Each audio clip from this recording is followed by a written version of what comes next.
Nandito po tayo sa San Agustin Church, Lubao, Pampanga. Alam niyo po, sobrang ganda at napakukulay talaga dito. Makikita niyo po dito yung mga magagandang karosa at repulto.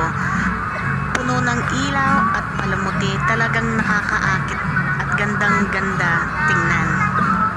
Kaya inayahan ko po kayo, panoorin nyo itong video nito.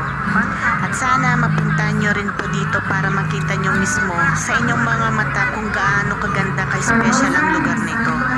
Maraming dumarating dito dahil talaga maganda at makasaysayan ang simbahan nito. Samahan nyo po ako at alamin natin ang kwentong dito. Maraming salamat po.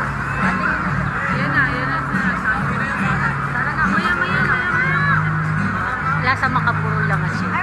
Di ba ba sagsayot ka mo mga tulat ka sa lakabur? Ikaw mo na wala yung kala hindi tayo magiging uli.